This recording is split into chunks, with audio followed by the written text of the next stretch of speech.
জাতীয় থেকে আন্তর্জাতিক, প্রান্তিক, জনপদ থেকে নগর চারপাশ, ঠিক কী ঘটছে এই মুহূর্তে এসব নিয়ে আয়োজন এখন চারদিক। পুরো আয়োজনের সঙ্গে আছে আমি সাজিদ আরাফাত। নারী বিষয়ক সংস্কার কমিশন বাতিল করে আলেমদের পরামর্শ ও ধর্মপ্রাণ নারীদের নিয়ে অন্তর্ভুক্তিমূলক নতুন কমিশন গঠনের দাবি জানিয়েছে হেফাজতে ইসলাম বাংলাদেশ। রাজধানীর সোহরাওয়ার্দী উদ্যানের মহাসমাবেশে পাঠ করা ঘোষণাপত্রে দাবি তুলে ধরে সংগঠনটি। 12 দফা ঘোষণাপত্রে সংবিধানে বহুত্ববাদ সংযোজনের আত্মঘাতী ধারণা থেকে সরে আসারও আহ্বান জানানো হয়। 4 দফা দাবিতে জনসমুদ্রের রূপ নেয় রাজধানীর সোহরাওয়ার্দী উদ্যান। সমাবেশে বক্তব্য রাখেন আলেম ওলামা সহ রাজনৈতিক নেতৃবৃন্দ ও বিশিষ্টজনরা। এ সময় এনসিপির দক্ষিণাঞ্চলের মুখ্য সংগঠক হাসনাত আবদুল্লাহ বলেন, আওয়ামী লীগ নিষিদ্ধ সবচেয়ে বড় সংস্কার। দলটির পুনর্বাসন এই ভূখণ্ডে আর হবে না বলেও সাফ জানিয়ে দেন তিনি। আমার দেশ পত্রিকার সম্পাদক মাহমুদুর রহমান বলেন, দেশে আর যেন ফ্যাসিবাদ ফিরে না আসে সেই সংস্কার করতে হবে। অপ্রয়োজনীয় ইস্যু তৈরি করার জন্য যেসব কমিশন তৈরি হয়েছে তা দ্রুত বাতিল করার আহ্বান জানান তিনি। পরে ঘোষণাপত্রে দাবি জানানো হয়, জাতীয় নির্বাচনের আগে হাসিনা ও তার দোসরদের বিচার নিশ্চিত করতে হবে। আওয়ামী লীগের বিচার না হওয়া পর্যন্ত তাদের সকল কার্যক্রম নিষিদ্ধ করারও দাবি তোলা হয়।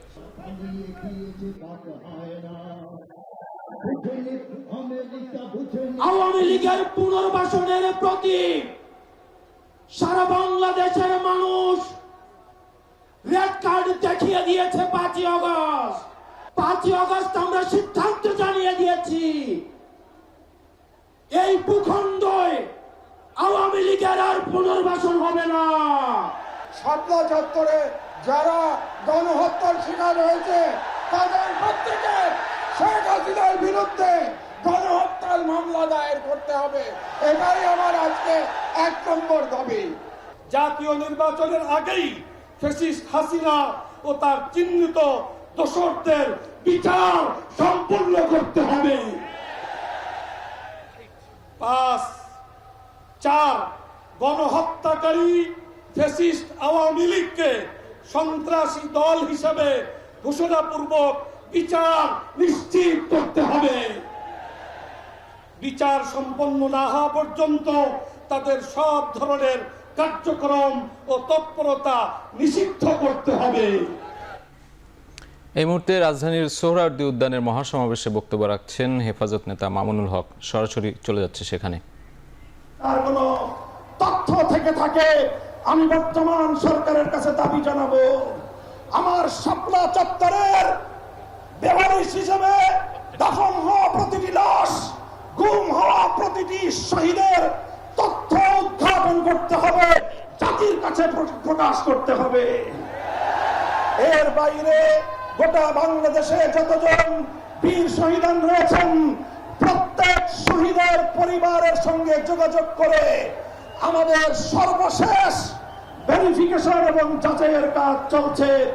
ইনশাআল্লাহ আমরা শাপলার রক্তে রঞ্জিত মে মাসের মধ্যে হেফাজতে ইসলামের পক্ষ থেকে আমাদের ভেরিফাইড সেই সকল বীর জাতীয় শহীদদের পরিচয় এবং তাদের গৌরবগাথা ইতিহাস জাতির সামনে আমরা তুলে ধরবো ইনশাআল্লাহ।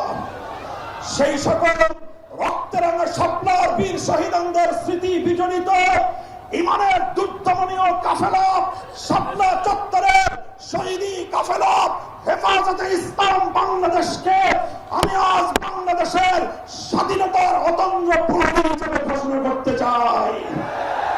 আমরা বলতে চাই, বাংলাদেশের ইসলাম এবং স্বাধীনতা এক সূত্রে গাথা। বাংলাদেশের ইসলাম এবং স্বাধীনতা এক সূত্রে গাথা। যারা বাংলাদেশে ইসলামের উপর আঘাত করে তারাই স্বাধীনতার দুশ্মন, তারাই স্বাধীনতার শত্রু। আগামী দিনে দেশ এবং ইসলাম স্বাধীনতার এই শত্রুদেরকে যেখানেই পাওয়া যাবে সেখানেই প্রতিহত করতে হবে, সেখানেই প্রতিহত করতে হবে। যদি এজন্য আমাদেরকে আরো জীবন দিতে হয়, যদি এজন্য আমাদেরকে আরো রক্ত দিতে হয়, আরো ত্যাগ আর কোরবানি স্বীকার করতে হয়, যদি আরো বড় করে নজরানা পেশ করতে হয়, শাহাদাতের রক্ত দেওয়ার জন্য জীবন বিপন্ন করে দেশ এবং ইসলামকে রক্ষা করার জন্য আল্লামা বাবু নগরীর হাতে শপথ গ্রহণ করতে কারা কারা প্রস্তুত আছে? শপথ করো।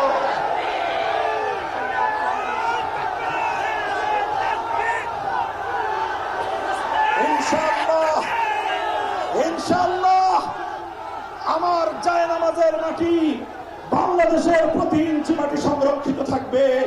আমার ভবিষ্যৎ প্রজন্ম এদেশে ঈমান নিয়ে, ইসলাম নিয়েই বাঁচবে ইনশাআল্লাহ।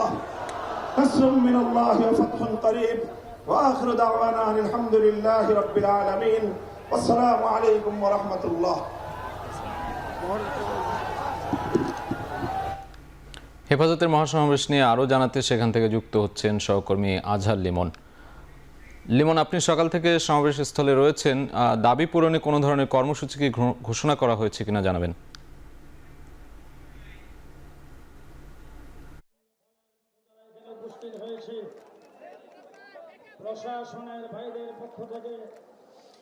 দাবি পূরণে তারা দুইটি কর্মসূচি ঘোষণা করেছে, যেটা আপনাকে আমি জানিয়ে দিচ্ছি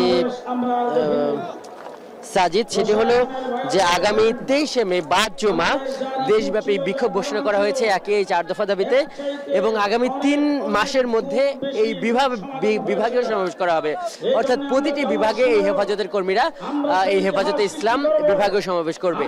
আর যেটি আপনারা দেখাচ্ছিলেন যে মামুনুল হক, যিনি হেফাজতে ইসলামের যুগ্ম মহাসচিব, তিনি কিছুক্ষণ আগে এই বক্তব্য রাখলেন। তার যে বক্তব্য সেটি মূলত এই যে নারী কমিশন সহ বিতর্কিত কমিশনগুলো বাদ দিয়ে আসলে সরকারকে তার ভাষায় যে আসল কাজে মনোযোগ দেওয়ার কথা তিনি বলেছেন। আর যেটি উনি বলেছেন যে আওয়ামী লীগের পুনর্বাসন এখানে হবে না, আওয়ামী লীগের বিরুদ্ধে এখানকার যারা নেতৃবৃন্দ তাদের কিন্তু বেশ আমরা উচ্চকিত দেখছি। তার আগে এই ঢাকা মহানগরীর যিনি সভাপতি, উনিও কিন্তু একইভাবে আওয়ামী লীগের নিষিদ্ধ চাইছিলেন। তারা বলছিলেন যে সন্ত্রাসী কার্যক্রমের চালিয়েছে, এই কারণে আওয়ামী লীগকে নির্বাহী আদেশে এই বিচার হবার আগ পর্যন্ত তাদের সকল কার্যক্রম নিষিদ্ধ করতে হবে। একই সঙ্গে উনি বলেছেন যে সরকারের উপদেষ্টা পরিষদ কিংবা এই সরকারের ভিতরে যারাই আওয়ামী লীগের পুনর্বাসন চাইবে, বা তার ভাষায় যে যারাই আওয়ামী লীগের বা ভারতের দালাল রয়েছে তাদেরকে তারা কোনো ছাড় দেবে না, এই ধরনের কথা তারা বলছিলেন। আর এই যে পরিস্থিতি এখন এখানে দেখছি যে প্রচন্ড রোদ ছিল, এর মধ্যে আবার হঠাৎ এখন বৃষ্টি আসলো। বৃষ্টি উপেক্ষা করেই যারা নেতৃবৃন্দ তারা কিন্তু এখানে এখন দাঁড়িয়ে গেছেন, বক্তব্য চলছে। এখন আসলে সমাপনী বক্তব্য চলছে। হেফাজতের যিনি মহাসচিব তিনি এখন এখানে বক্তব্য করছেন। এক ধরনের সবাই বসাই ছিল, এক ধরনের একটু বিশৃঙ্খলা হচ্ছে, বৃষ্টির কারণে সবাই একটু দাঁড়িয়ে গেছেন এখন। এবং যেটি জানাতে পারি সাজিদ, যে এইখান থেকে এর আগে আমরা দেখেছি যে 12 দফার একটা ঘোষণাপত্র এখান থেকে পাঠ করা হয়েছে। সাজিদ যদি জানাই যে সেই দফাগুলোর মধ্যে তারা বলছে যে নতুন করে এই নারী কমিশন গঠন করতে হবে এবং এই কমিশনকে বাদ দিতে হবে, অন্তর্ভুক্তমূলক একটা কমিশন থাকতে হবে যেখানে আলেম ওলামাদের প্রতিনিধি থাকে। দ্বিতীয়ত তারা বলছে যে এই নানান ধরনের অধিকারের অজুহাতে LGBTQ বা সমকামিতা সহ এই ধরনের কোনো কিছুকে এই সরকারি আইন বা নীতিমালায় গ্রহণ করা যাবে না। তৃতীয়ত তাদের যে ঘোষণাপত্র ছিল যে জাতীয় নির্বাচনের আগেই ফ্যাসিস্টদের বিচার করতে হবে। ফ্যাসিস্ট বলতে তারা পতিত যে শাসন তাদেরকেই বুঝিয়েছে। চতুর্থত তারা বলছে যে ফ্যাসিস্ট দল হিসেবে আওয়ামী লীগের কার্যক্রম নিষিদ্ধ করতে হবে, এবং তার আগে বলেছে যে এটির একটা বিচার করতে হবে। বিচারের আগ পর্যন্ত তাদের কার্যক্রম নিষিদ্ধের তারা এই মঞ্চ থেকে দাবি করেছে। আর ধর্ম অবমাননার যে অপরাধ, এর জন্য যে ব্লাসফেমি আইন সেটি তারা দাবি করেছে। চিন্ময় দাসের জামিন বাতিল চেয়েছে। একই সঙ্গে আলিফ হত্যাকাণ্ডের বিচার তারা চেয়েছেন। উনি চট্টগ্রামের একজন আইনজীবী। এবং সকল মামলা থেকে এই যে হেফাজত নেতৃবৃন্দ বিগত সময়ে যে মামলা হয়েছে এই মামলা থেকে তারা মামলা প্রত্যাহার। দেশব্যাপী বিক্ষোভ কর্মসূচি পালন করা হবে। আগামী 23শে মে শুক্রবার বাদ জুমা এই 4 দফা দাবিতে দেশব্যাপী বিক্ষোভ কর্মসূচি পালন করা হবে। আপনারা সবাই একমত আছেন তো? সবাই আমরা হেফাজত ইসলামের কর্মসূচি পালন করার জন্য আমরা ওয়াদাবদ্ধ, ইনশাআল্লাহ বদ্ধপরিকর। এই দাবি আদায় করার জন্য আন্দোলন করব, সংগ্রাম করব, প্রয়োজন হলে জিহাদ করব। আল্লাহ তাআলা আজকে আমাদের এই মহাসমাবেশকে কবুল করুক। ওয়া আখিরু দাওয়ানা আলহামদুলিল্লাহি রাব্বিল আলামিন। সবাই সহযোগিতা করলে ফেব্রুয়ারি থেকে এপ্রিল মাস নির্বাচনের জন্য উপযুক্ত সময় বললেন জামায়াতে ইসলামের আমির ডাক্তার শফিকুর রহমান। শনিবার সকালে জামায়াতে ইসলামীর জেলা ও মহানগরী আমির সম্মেলনের শেষে বক্তব্যে কথা বলেন তিনি। 15.5 বৎসরের সময় জুড়ে যারা হত্যা, গণহত্যা, ধর্ষণ, খুন, লুণ্ঠন, অপহরণ করেছেন, জনগণের সম্পদ বিদেশে পাচার করেছেন, তাদেরও আমরা ন্যায্য বিচার দাবি করি। যদি অংশীজনেরা সবাই সেরকম সহযোগিতা করে, আমরা মনে করি সরকারের ঘোষিত সময়ের ভিতরে সংস্কার সাধন করে নির্বাচন সম্ভব। এর জন্য দুটি সময়কে আমরা উপযুক্ত মনে করি। একটি হচ্ছে ফেব্রুয়ারি মাস রোজা শুরু হওয়ার আগে, আরেকটি হচ্ছে যদি কোনো কারণে এই সময়ের ভিতরে সংস্কারগুলো এবং বিচারের দৃশ্যমান প্রক্রিয়া জনমনে আস্থা সৃষ্টির পর্যায়ে না আসে, তাহলে ম্যাক্সিমাম এপ্রিল পার হওয়া উচিত নয়। দেখছেন এখন চারদিক। মতপার্থক্য থাকলেও জাতীয় স্বার্থে ছাড় দিতে হবে রাজনৈতিক দলগুলোকেই। জাতীয়তাবাদী সমমনা জোটের সঙ্গে বৈঠকে একথা জানান ঐক্যমত্য কমিশনের সহসভাপতি ডক্টর আলী রিয়াজ। তিনি বলেন, নির্ধারিত সময়ের মধ্যে জাতীয় সনদ তৈরির কাজ চলছে। এ সময় জাতীয়তাবাদী সমমনা জোটের সমন্বয়ক ও পিপলস পার্টির চেয়ারম্যান ফরিদুজ্জামান ফরহাদ জানান, সংস্কার প্রস্তাবের 112টিতে তারা একমত, বাকি 26টিতে একমত নন। তবে দুর্নীতি দমন কমিশনের সব প্রস্তাবে একমত বলেও জানান তারা। সকালে সংসদ ভবনের এলডি হলে জাতীয় ঐক্যমত্য কমিশনের সাথে জাতীয়তাবাদী সমমনা জোটের বৈঠকের পর বিকেলে 12 দলীয় জোটের সঙ্গে বৈঠক করবে ঐক্যমত্য কমিশন।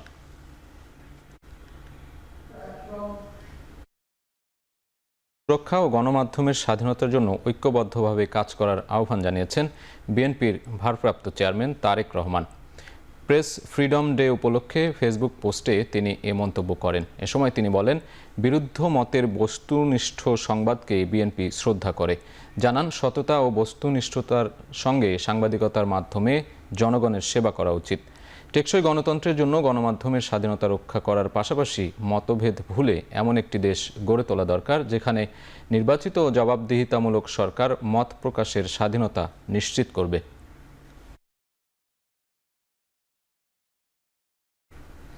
এখন চারদিকে নিচ্ছে একটা বিরতি, ফিরছে একটু পরেই।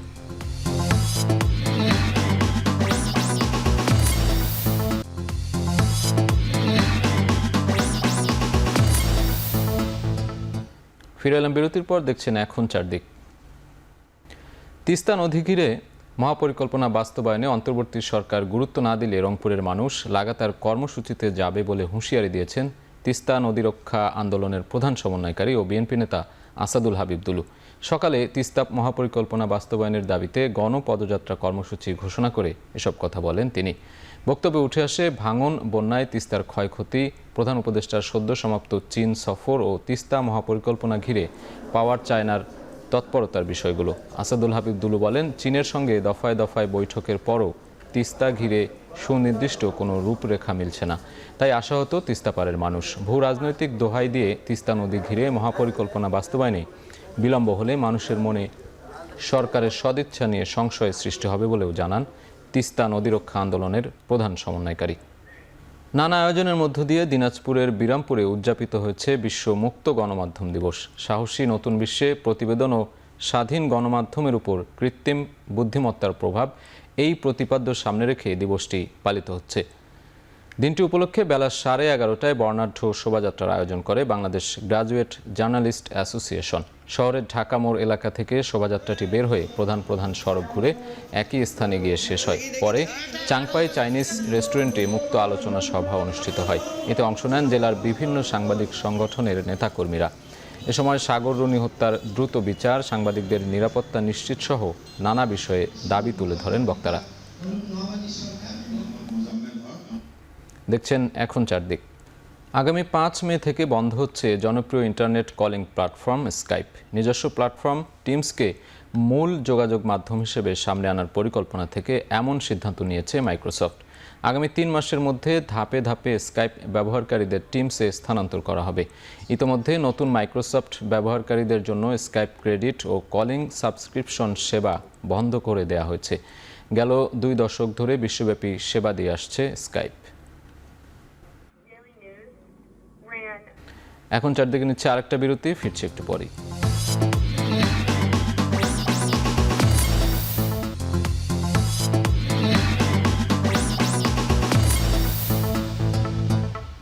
ফিরে এলাম বিরতির পর, দেখছেন এখন চারদিক, সঙ্গে আছি সাজিদ আরাফাত। খেলার প্রসঙ্গ, 2015 থেকে 29 চক্রে 16তম দেশ হিসেবে আইসিসি নারী ক্রিকেটে ওয়ানডে স্ট্যাটাস পেল সংযুক্ত আরব আমিরাত।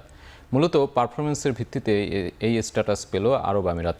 নারী ক্রিকেটে ওয়ানডে মর্যাদা পাওয়া 5টি সহযোগী দেশ হচ্ছে Thailand, Scotland, Papua New Guinea, Netherlands ও আরব আমিরাত। নারী বিশ্বকাপে বাছাইয়ে উত্তীর্ণ হওয়ায় 11 ও 12তম দল হিসেবে ওয়ানডে মর্যাদা ধরে রেখেছে তারা। আর 13 ও 15 নম্বরে থাকা পাপুয়া নিউগিনি ও নেদারল্যান্ডস এই মর্যাদা পেয়েছে তাদের টি-20 র্যাঙ্কিংয়ের ভিত্তিতে। সাধারণত ওয়ানডে স্ট্যাটাস পেতে ন্যূনতম 8টি ম্যাচ খেলার পাশাপাশি র্যাঙ্কিংয়েও উন্নতি করতে হয়। জিম্বাবুয়ের বিপক্ষে একমাত্র টেস্টের জন্য 13 সদস্যের দল ঘোষণা করেছে ইংল্যান্ড ক্রিকেট বোর্ড। 13 সদস্যের দলে বেশ কয়েকজন তরুণ ক্রিকেটার ইংল্যান্ড দলে জায়গা করে নিয়েছেন। ঘরোয়া ক্রিকেটে পারফর্ম করে সুযোগ পেয়েছেন স্যাম কুক, সাথে অভিষেকের অপেক্ষায় আছেন আরেক তরুণ জর্ডান কক্স। কুক কাউন্টি ক্রিকেটে 19.77 গড়ে নিয়েছেন 318 উইকেট।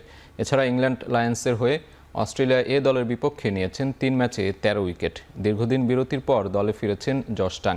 সবশেষ 2023 সালের অ্যাশেজ সিরিজে লর্ডসে খেলেছিলেন তিনি। ইংল্যান্ড জিম্বাবুয়ে একমাত্র টেস্টই হবে নটিংহামের ট্রেন্ট ব্রিজে। দেখছেন এখন চারদিক। শেষ করছি এখন চারদিক। এখন টেলিভিশন ওয়েবসাইটে দেখতে ভিজিট করুন www.ekhon.tv। এছাড়া ফেসবুক দেখতে ভিজিট করুন facebook.com/tv.ekhon। ইউটিউবে দেখতে ভিজিট করতে পারেন youtube.com/c/ekhon tv।